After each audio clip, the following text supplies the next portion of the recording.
संकेत मिले दीपक जले श्रृंखला में, शब्दों को भेद कर समझ लिया, सिद्धांतों का समाधान हुआ, सिद्धांतों का समाधान हुआ। फिर से। संकेत मिले दीपक जले श्रृंखला में, शब्दों को भेद कर समझ लिया, सिद्धांतों का समाधान हुआ। तो साथियों, ये रॉबर्ट गेने के अधिगम के 8 प्रकार है जो हमने सरल से कठिन की ओर बताए हैं।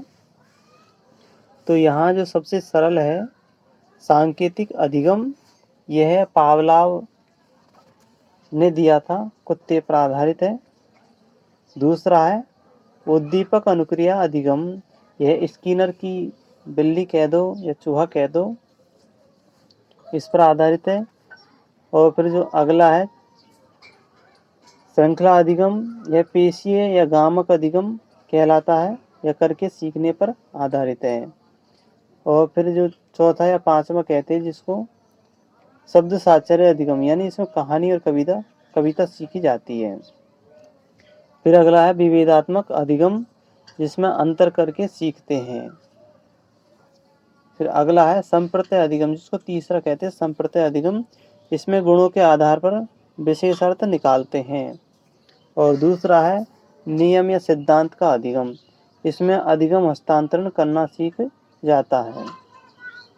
और पहले नंबर का है जिसको हम समस्या समाधान अधिगम कहते हैं, यह उच्चतम स्तर का सीखने का अधिगम है।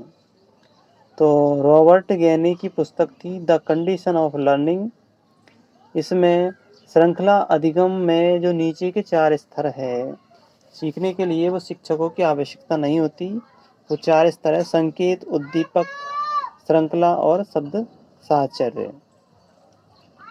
तो जो 4 स्तर है 8, 7, 6, 5, ये सहसावस्था के हैं, सबसे निम्न स्तर के हैं। सहसावस्था में इससे अधिगम होता है। बाल्यावस्था में एक ही अधिगम होता है जिसको हम विभेदन करना सीख जाता है बाल्यावस्था में। और किशोर अवस्था के अधिगम है संप्रत्यय, सिद्धांत और समस्या समाधान। तो साथियों, रॉबर्ट गेने का ये अधिगम के 8 प्रकार पूर्ण हुए। वीडियो को लाइक और चैनल को सब्सक्राइब कर देना। Thank you.